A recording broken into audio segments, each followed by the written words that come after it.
اس کے بعد بھٹی صاحب، بلاول بھٹو صاحب اس وقت پاکستان فیٹف کی زد میں ہے، اور پاکستان بہت عرصے سے اقدامات کر رہا ہے نیشنل ایکشن پلان کے تحت، اور اب اس میں مزید آگے بڑھ رہا ہے کہ عالمی برادری کو مطمئن کیا جائے اور ہم فیٹف کی زد میں نہ آئیں، گرے لسٹ میں ہیں، بلیک لسٹ میں نہ جائیں۔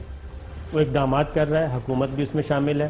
اور پھر بالا کوٹ کے بعد جو ان کیمرہ بریفنگ ہوئی آرمی چیف اور DGISPR میں، اس میں بلاول بھٹو صاحب کے والد گرامی بھی تھے، آصف زرداری صاحب۔ لیکن اب بلاول بھٹو صاحب کبھی اردو میں کبھی انگریزی میں، مجھے نہیں پتا کس کو کیا میسیج دے رہے ہیں، وہ PTI کی دشمنی میں وہ پاکستان کے بارے میں وہ باتیں کر رہے ہیں پاکستان کے خلاف جو مودی کر رہا ہے، جو عالمی طاقتیں کر رہی ہیں، وہ ممالک جو پاکستان کو کسی ایسی جگہ پہ پہنچانا چاہتے ہیں جہاں پہ پاکستان کو آکسیجن نہ مل سکے۔ ذرا بلاول بھٹو صاحب کے ارشادات سنیں، اس کے بعد بات کرتے ہیں کہ دنیا کو کیا، آپ اپوزیشن کو کیسے کنونس کریں گے کلدن تنظیموں کے خلاف قدم اٹھانا؟ ہم جانتے ہیں یہ آپ کے الائز تھے الیکشنز میں، جہاں کلدن تنظیموں ری برانڈ کر کے الیکشنز میں ان کو لایا گیا تاکہ PTI کو سپورٹ ملے۔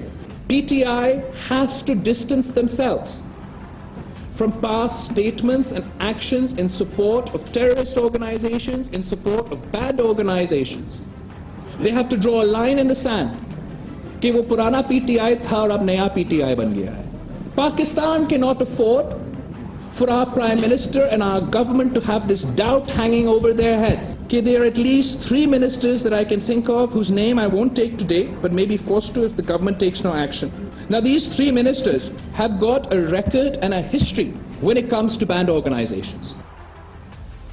بھٹی صاحب، بلاول بھٹو شاید یہ بھول گئے ہیں، پہلی بات تو میں اس بات کو نہیں مانتا کہ کالعدم تنظیمیں کوئی وہ خدا نہ خواستہ وہ کافر ہو گئی ہیں یا پاکستان کی دشمن ہو گئی ہیں، ان کو پاکستان میں جینے کا حق نہیں ہے ان لوگوں کو، یا پاکستان کے آئین کے اندر جو دیے گئے حقوق ہیں ان کے بھی رائٹس ہیں وہ ختم ہو گئے ہیں، ان کو قومی دھارے میں لایا جا رہا ہے، ایک نیشنل ایکشن پلان کے تحت کام ہو رہا ہے، گورنمنٹ مختلف مدرسوں کو ان کے جو ایسٹس ہیں ان کو اپنے تحویل میں لے رہی ہے، یہ ساری چیزیں۔ لیکن بلاول بھٹو صاحب شاید بھول گئے کہ عزیر بلوچ صاحب بھی ایک ہوتے تھے اور ان کے پاس ایرانی پاسپورٹ تھا اور وہ دہشت گردی کرواتے تھے، ٹارگٹ کلنگ کرواتے تھے، اور ان پہ GIT بھی بنی تھی، اس GIT کی رپورٹ بھی ہے، اور وہ کسی اور کے الائے نہیں تھے، وہ جناب پیپلز پارٹی کے الائے تھے۔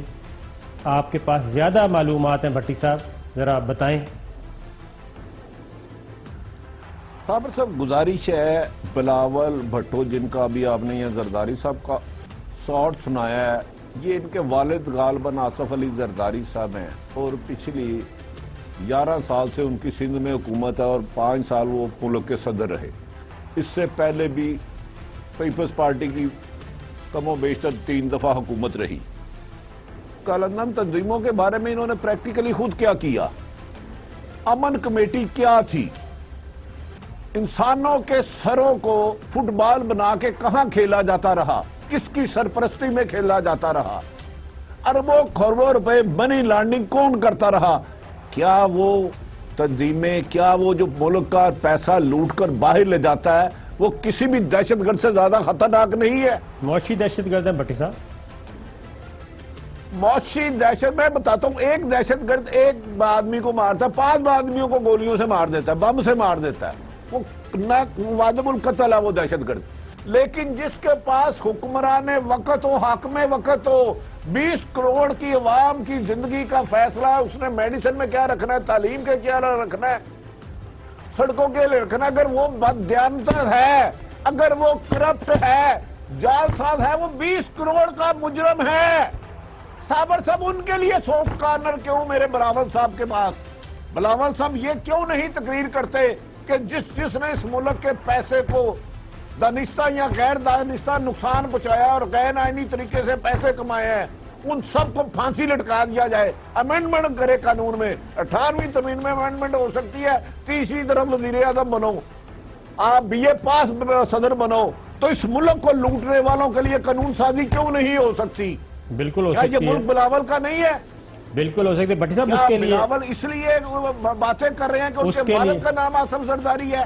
وہ جو کراچی میں منی لانڈنگ چل رہی ہے، فلودے والے کا کیس چل رہا ہے، کبھی انہوں نے کہا کہ ان کے جن کے اصل پیسے ان کو لا کے منارے قائد پہ الٹا لٹکاؤ؟ آج تک کبھی آپ نے یہ سٹیٹمنٹ سنی ان کی؟ پھر مجھے آپ تھوڑا سا جذباتی کر دیتے ہیں، معافی چاہتا ہوں.